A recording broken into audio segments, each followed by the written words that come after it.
Hello everyone and welcome to this webinar. My name is Thommy or Sifu Thommy. Sifu is a martial arts specific term that we use within Chinese Kung Fu. And yes, well, I am a martial arts instructor and I've been involved with the martial arts business for almost 30 years. I had the privilege to build an organization that now counts 78 martial arts schools in 15 countries. And before you ask yourself, why in the world should I want to listen to this martial arts guy? I want to learn something about innovative technology, about how to improve my business and how to push forward or find ways to get out of this pandemic. Well, just relax and wait. I have you covered because today I can provide you with a number of strategies, concepts, and techniques that you can find within the Chinese martial arts and that can help you get your business out of the difficult situation that you may be facing or to just take it to the next level. Let's dive right into it. 重新抖音 sounds very Chinese, doesn't it? Well, it does to me too, but what it actually means is face the center line.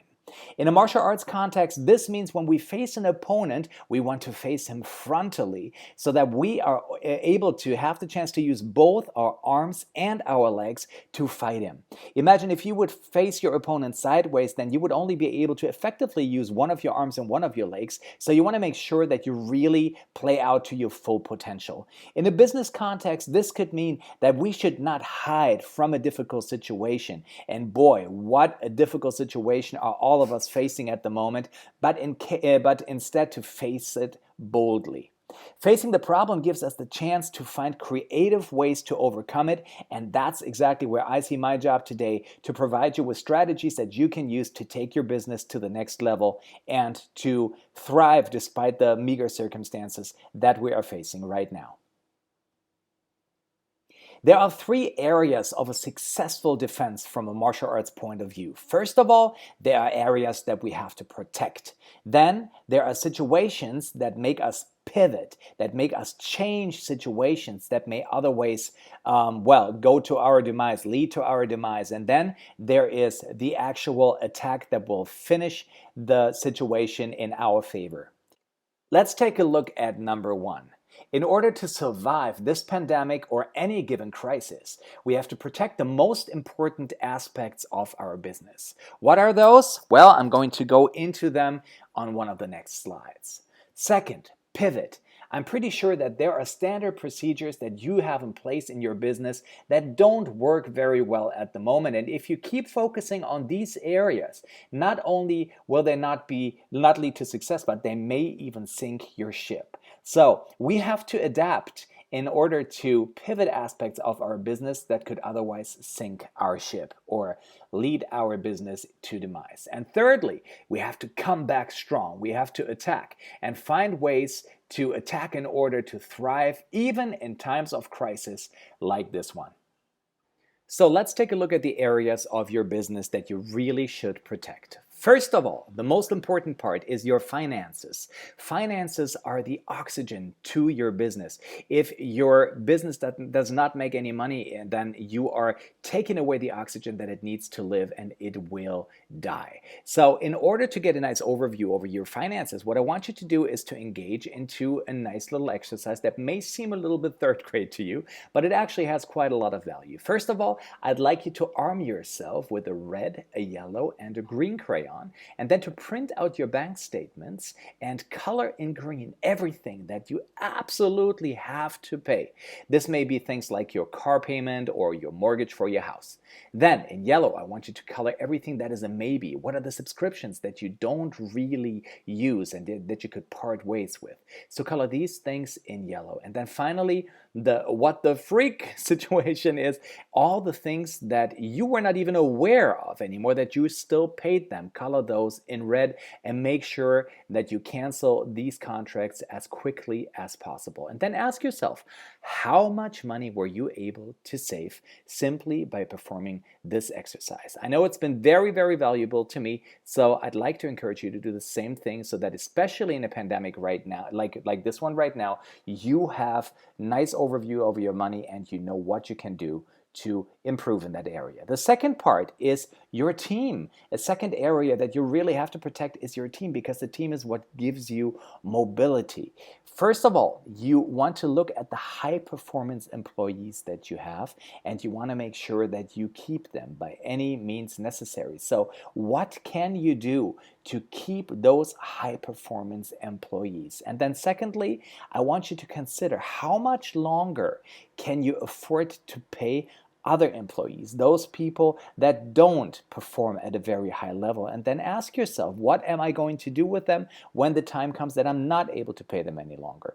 And even if you have to let people go, make sure that you let them go with style. What I mean by that is make sure that you send them a letter of recommendation, and maybe even call friends that you have that are also business people and tell them, hey, I have this really good guy over here. He's an expert in this and that area, and unfortunately, due to the COVID thing, I can't afford to keep him, but I'm pretty sure that he would be a great addition to your team. Would you be interested in taking him?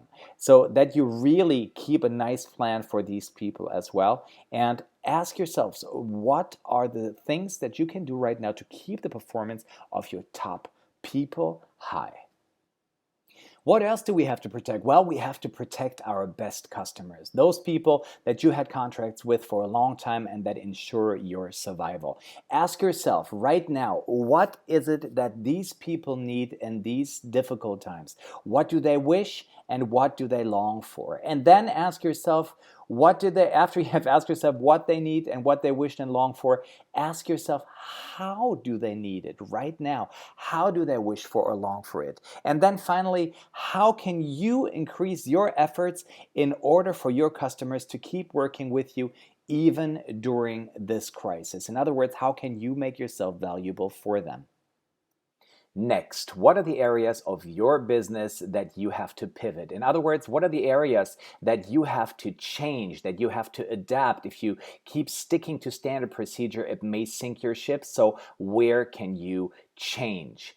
Let's get some clarity first. What areas of your business are still working? What procedures do you have in place that are still working to this day? And what kind of areas are not working anymore? For me, as a martial artist, for example, when COVID-19 hit, I was not able to offer group classes anymore. So we asked all of our school owners to produce videos, and we came up with a brand new YouTube channel, and we sold our online academy like crazy with a new marketing strategy. So what could work for you? What are the actions you could take to shift your standard procedure to something that you probably have never tried before, and what could work for you? And lastly, what wouldn't work even if you would put a lot of money and effort and work into it? Very important to really get clarity on these things. Now, let's say you came up with an idea for a project and you want to communicate it to your customers. Then the way that you communicate during a crisis also has to be pivoted, also has to be different to what you normally would say. Because if you would communicate something that normally people would be interested in because it may be a nice to have, but right now during times of crisis, it would only be a nice to have and nothing essential, so that would render it irrelevant and ultimately would lead to the death of your campaign. So you want to communicate that what you offer is essential. And if you can manage to position yourself in a compelling way, you communicate that in a compelling way, then this will lead to the survival of your campaign and ultimately to the success of your business. So you hit that sweet spot when your offer is both too compelling and too essential to pass. And then let's go for the attack. Let's go for the counter. Find your niche and go for it. What we see here is where it goes wide to wide is that this signifies somebody who sells everything to all. For example, Amazon. What works well for Amazon may not be the best strategy for a local business, because usually in martial arts terms, for example, this would mean that I teach everything to anyone, and I'm not very specific, which means that I cannot charge a lot of money for that. The second way that you could think about that niche is that you are a person that sells one product to all, like a car salesman, for example, who sells cars to pretty much everyone. And in my case, this would mean that I teach the martial arts to everybody. And well, this would not result in a very high fee that I can charge for these classes. But if you can position yourself as a specialist, as someone who sells one product to one specific group of people, in my case, that would be, for example, I teach martial arts to SWAT teams and the like, then I can position myself as a specialist and also charge top dollar for that. So define one specific group you sell your product or your service to. Now, let's talk about the best strategy you can use to make your offer very compelling for your clients so that it's too good to pass on. What you want to do is ask yourself, what are the three biggest problems that our clients are facing?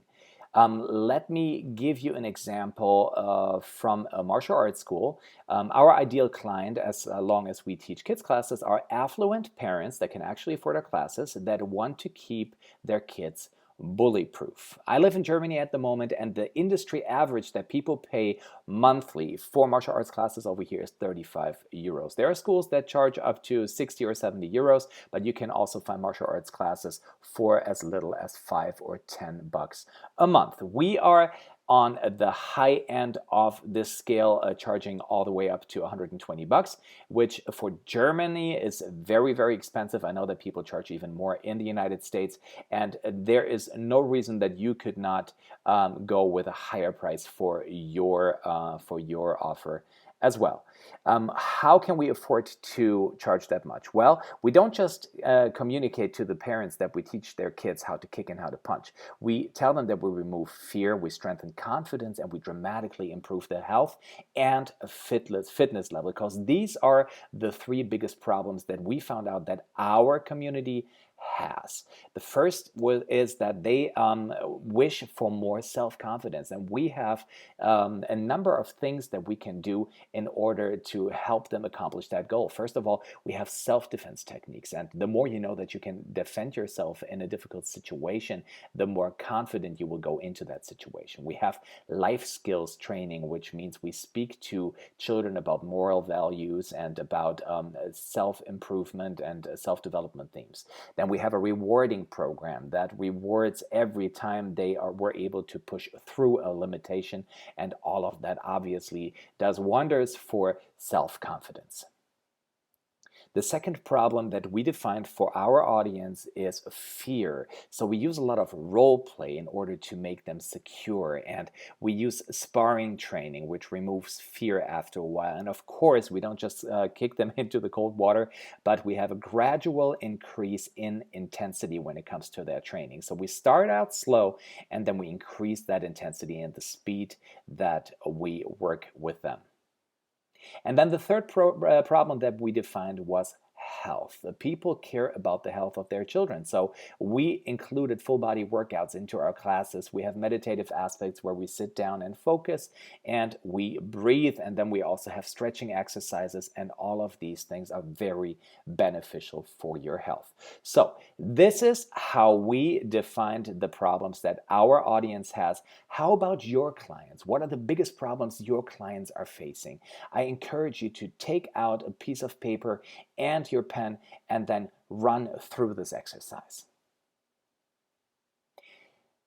Now it's time to write down some ideas that you would like to execute. I'm pretty sure that this webinar has given you some cool ideas, and I'd like you to write them down. Some of them you will have to execute immediately in order to catapult you forward or to get you out of trouble. And others may show up along your way and make you want to delegate, outsource, or eliminate things, people, or procedures. So first of all, write down that valuable idea that you got. Then, and as a second step, write down the first step that you have to take, and also the second and the third step if you already know it. Then write down today's date, write down the start date when you want to tackle this whole thing, and then also write down the projected value so that you know what you're doing this for, what's in it for you should you accomplish that goal. And then finally, who can help you with that?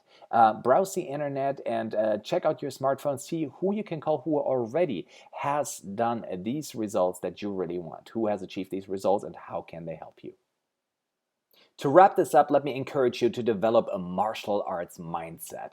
The saying goes, continue without stopping or resting. In our context, this could mean find your project and work hard and never give up. I wish you all the success in the world. Thank you so much for watching. I hope I was able to give you some valuable pointers to get your business out of the COVID crisis and help you take your business to the next level. Thank you so much for watching. If you should want to work with us, here are my contact details, and I hope that I'm going to be able to meet you in person one day. This is Sifu Thommy signing out. Thank you so much for watching. Bye-bye.